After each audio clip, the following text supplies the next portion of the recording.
Welcome to the 7th Annual Civil War and Emancipation Day. I'm Patrick Saylor. I'm the Director of Marketing and Public Relations for the American Civil War Museum, and we're very happy to have you here on this less than optimal morning weather-wise. Our first speaker is Waite Rawls. He is the co-CEO of the American Civil War Museum. He joined the Museum of the Confederacy in January 2004. Taking that job was a switch of careers as he decided to make his former avocation into his current vocation. Previously, he was the chief operating officer of a startup firm in the electronic security business and was chief operating officer of a Greenwich, Connecticut-based money management and risk management firm. He also was an executive vice president with the Chicago Corporation, vice chairman of Continental Bank, and managing director at Chemical Bank, with responsibilities in the trading and global capital markets areas of those institutions. Additionally, he has been an adjunct professor at the Illinois Institute of Technology and a visiting professor at the Darden School at the University of Virginia, concentrating on the derivatives and capital markets. So if you have any questions about money or the markets, this is the man to talk to. Oh, okay. That's past life. Mr. Rawls is a member of the Board of Visitors of the Virginia Military Institute, a trustee of the Camp Foundation, a former trustee of the Civil War Preservation Trust and the Jamestown-Yorktown Foundation, and former trustee and president of the Alumni Association of the Darden School. A native of Franklin, Virginia, he joined the Franklin Civil War Roundtable at the ripe young age of 9 years old. He has a Bachelor of Arts from the Virginia Military Institute and his MBA and JD from the University of Virginia. Please welcome Waite Rawls.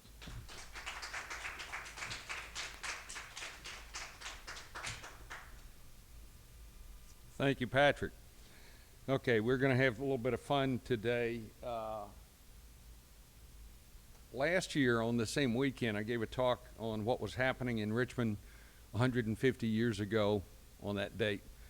And so I figured I would follow this year by talking about what was happening in Richmond 150 years ago this month.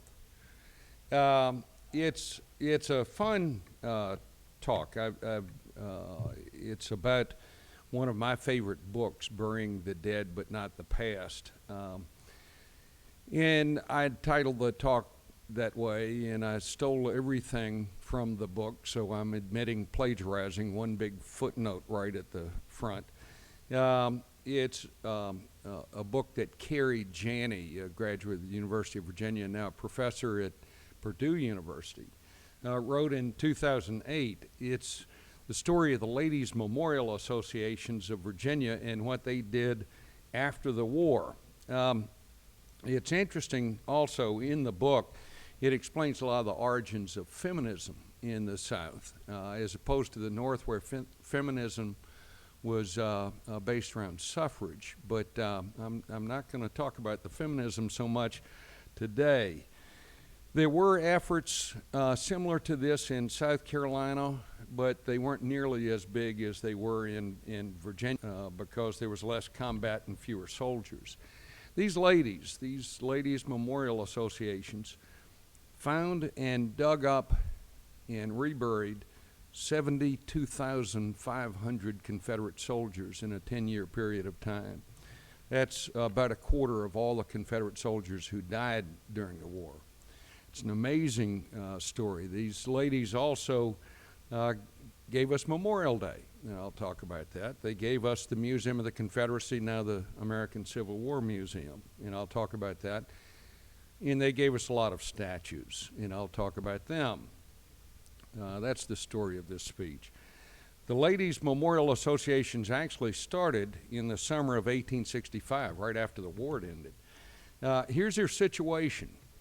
At the beginning of the war, there were 1 million white men in the South between the ages of 17 and 50. By the end of the war, 950,000 of them had served in either the Army or the Navy. By the end of the war, all but 200,000 had been killed or wounded or captured. 300,000 of them were dead. Now, you need to understand what 300,000 people were at that time. All of us mourned 9/11 when 3,000 people died. If we were to take the white South and norm it for today's population of America, that's the equivalent of 9/11, 3,000 people, every 6 hours, every day, for 4 years. And so a whole generation and a half had been wiped out. Now, who is going to mourn them the most? Their mothers, their sisters, their wives, their daughters. So this is what the ladies took on as their charge, was to mourn those men, not to mourn the Confederate loss, but to mourn those men who had died.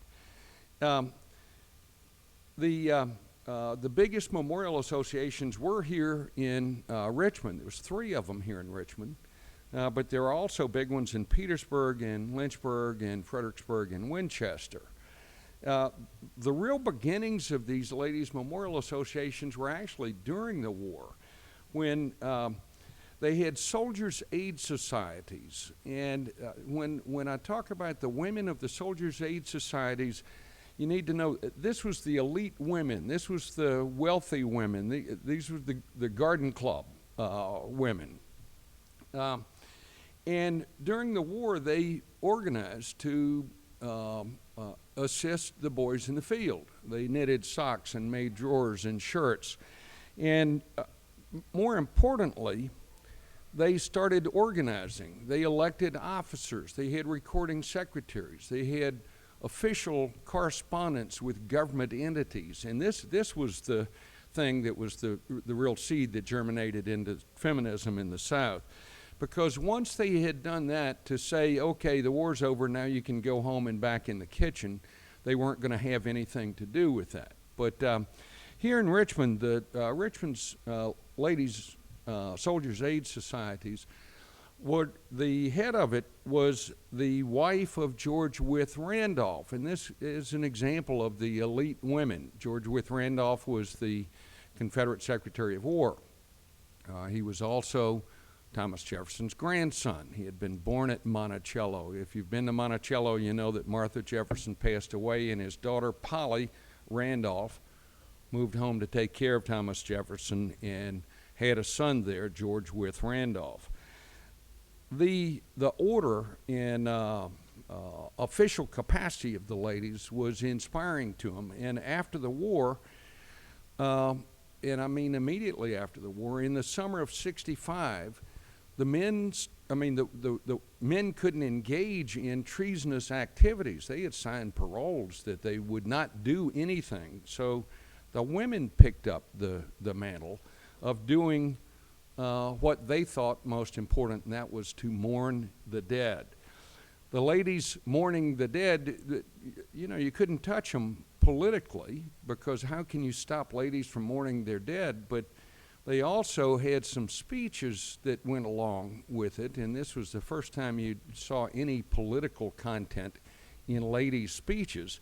And some of it, they were saying what the men could not say. One historian referred to it, I love this phrase, called it political ventriloquism. These efforts were spurred even more when Congress created national cemeteries in the spring of '66. The national cemeteries were for Union soldiers only. When you hear national at this time, it meant northern. It did not mean national. So it was for northern soldiers only. As a matter of fact, it was for northern white soldiers, because still after the war you did not bury African Americans, even if they had died in combat in a blue uniform. You did not bury them alongside their white comrades. By 1870, in 5 years, the national cemeteries had 300,000 northern soldiers buried in them. Now, how did they do that? What they did, most of the dead were here in Virginia or in the South from combat or disease. So they created a bounty system that said, if you go find a body and bring it to the cemetery, we will pay you a bounty. So what you do is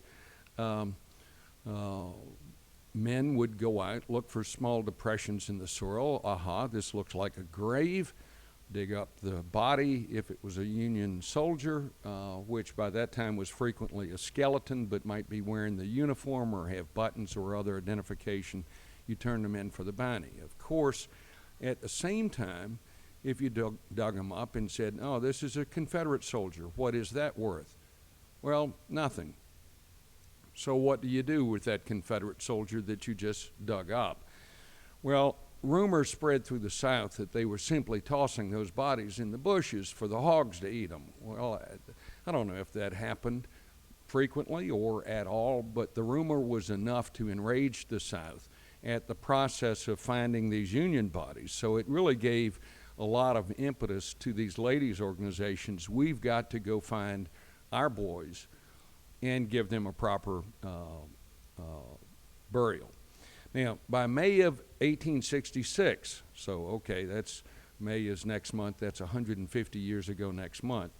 By May of 1866, the Ladies' Memorial Associations in Winchester, Fredericksburg, Lynchburg, Petersburg, and 3 in Richmond decided that they should have a day when they went and put flowers on the graves of the Confederate soldiers. They called it Decoration Day.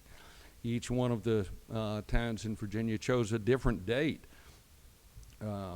Winchester chose June the 6th. That was the 4th anniversary of Turner Ashby's death. Lynchburg chose May the 10th. That was the 3rd anniversary of Stonewall Jackson's death. Petersburg chose June the 9th. It was the 2nd anniversary of when the Civil War came to Petersburg. And ladies in Richmond chose May the 31st, and I'll come back to that in a second. On these declaration days, they were treading on thin ice politically, because some of the speeches and the Confederate veterans, many of them were wearing their old Confederate uniforms with the insignia taken off, and at times you could hear rebel yells coming from the audience. So, we're on thin political ice at this time. But the North became very envious of this. In 1868, General John Logan, who commanded the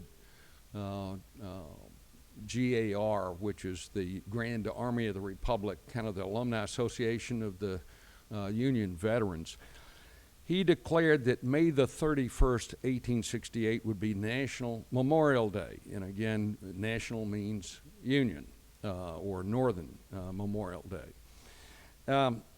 He chose May the 31st as a direct affront to the ladies in Richmond, who had chosen May the 31st.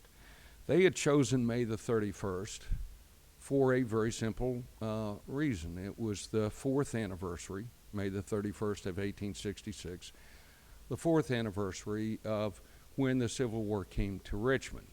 And ladies in Richmond could hear Yankee gunfire on the outskirts of town.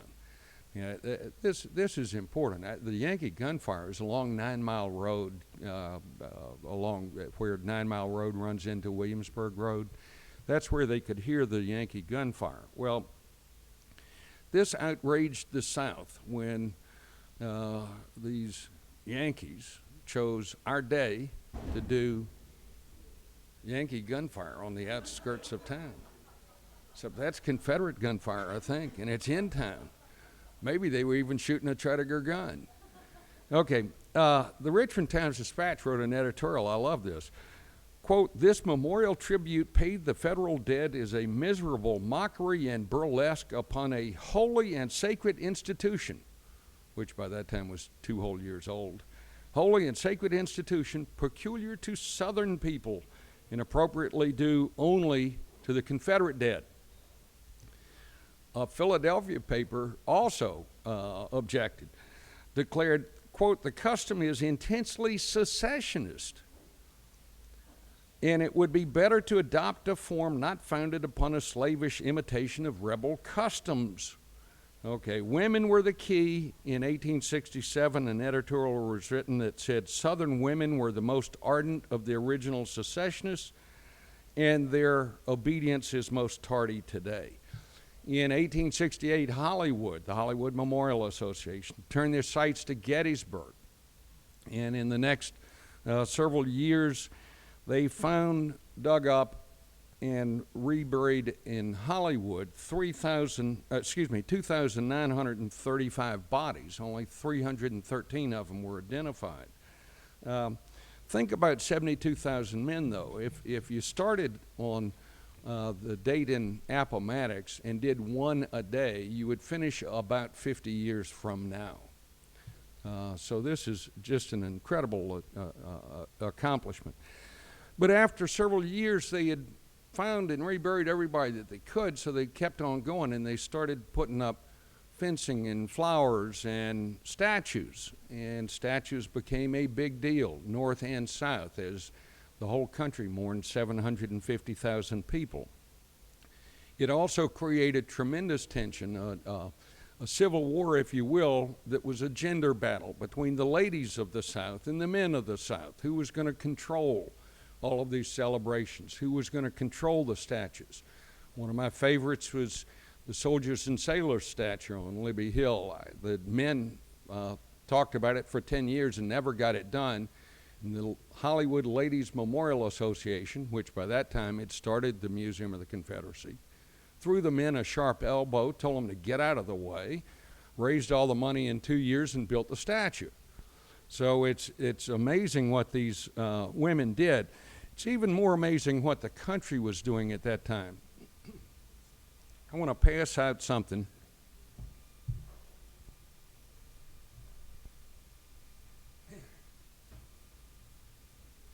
We here in Richmond talk about our statues all the time as if they were the only statues ever erected anywhere. This is a Civil War statue, erected in 1884, right in the middle of this. Does anybody know where it is? It's in Waterbury, Connecticut. It's a town of 90,000 people. It's about a tenth the size of Richmond today. These statues were going up everywhere, thousands of them, north and south, and on all the battlefields. So what was the whole country doing? One generation after the war, they are memorializing the dead of the war. And that's something that we forget quite often here in Richmond.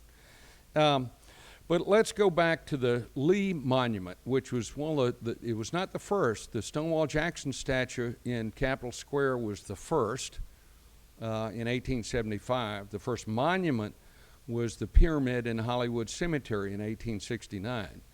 But the Lee statue was the big one. There was no Monument Avenue then. The photographs you see, it was a tobacco field. There wasn't even a road that goes along Monument Avenue. Franklin didn't start until further down where the Stewart statue is. But on that date, 150,000 people were in Richmond for the event. And Belle Bryan, Isabel Stewart Bryan, took advantage of that. She was the head of the Hollywood Memorial Association, and she had the organization meeting for what became the Museum of the Confederacy. Belle Bryan, I think, is one of the most amazing women in all of Virginia's history. She also started Bryan Park in memory of her husband. She also started what is now Preservation Virginia in order to save Jamestown Island. And these ladies' memorial associations morphed into preservation organizations. And you see that all across the South. But at any rate, the women started our museum. And reflecting on all of this, in 1926, the then president of the museum was Sally Archer Anderson. Sally Archer Anderson's grandfather was Joseph Reed Anderson, who ran the Tredegar Iron Works. She was the president of the museum for 40 years. But she said something that I thought was terrific. She said, quote, "It is almost impossible for our young people of today." You know, looking around this audience, there's some gray hair, and all of us have said something like that. It's almost impossible for our young people of today to believe that in 1890, when the charter was secured for the Confederate Museum, this splendid memorial to the men of the 60s emanated from the brains of a band of women and has been carried on by women ever since. Little did she realize in 1926 that it would be another 70 years before any men went on the board of the museum. So it's clear that these women started by burying the dead. They continued to create a memory of the war and a memorial to the 300,000 Southern men who gave their lives during the war.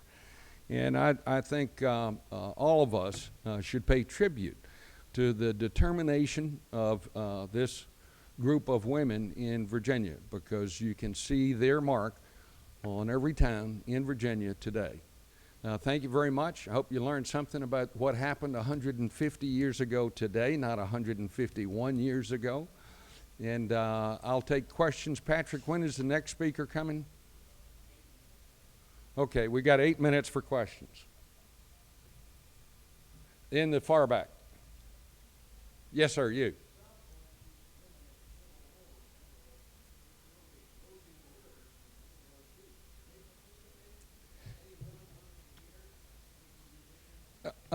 Yes, indeed. Women were, the question was it like Rosie the Riveter? Women were put to work in a big way. Who was making the uniforms? Who was making the socks? Who was making the drawers? Who was making the munitions? Right across the canal here on Browns Island was a huge munitions factory that was all, the whole staff was women, particularly young women, because when you make a cartridge, you roll a piece of paper, and they would roll it around their small finger, and their finger needed to be small enough that you could then pour the gunpowder and put the bullet in it. That munitions factory blew up in an accident and caused a great tragedy. But women pitched in all over everywhere. I love the fact you look at Confederate flags and they're all different. And one of the reasons they're all different is because they were not made in a factory. They were made in piecework. A woman would show up, they'd give her the material without a pattern, and she'd go home and say, okay, now which way do the stars point? I'm not sure. Well, I'm going to point mine this way. And how wide is the blue thing in the cross? Well, I don't know. I think I'll make mine about 4 inches wide. So women participated in a big way in the total war effort. It's a good question. Sir, hang on just one second. Sir, you had a question? I was wondering about the bounty you mentioned for going out to the bodies. Yeah, I'm not sure how much it was for the national cemeteries. I do know that the women in Richmond were paying people in Gettysburg $3.75 per body. And I do know also that they stiffed them on the last couple of payments. And I do know that they got sued by the people in Gettysburg for not paying the last couple of payments. And their defense was, but we have no organization. We're just a group of volunteers. You know, but they did stiff them. I'm not sure how much the bounty was in the South. Yes, sir.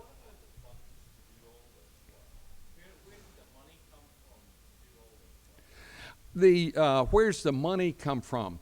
It was great. You let women, let the guys do it, and they're going to say, well, government or taxes or something. Let the women do it. They were having cake sales. They were having bazaars. They were selling clothes door to door. They you know, did it from the grassroots with no organization, no officialdom on top of them. It was great. We've got some pictures of some of the bazaars that they had to raise the money for the Soldiers and Sailors Monument. And it's real testament.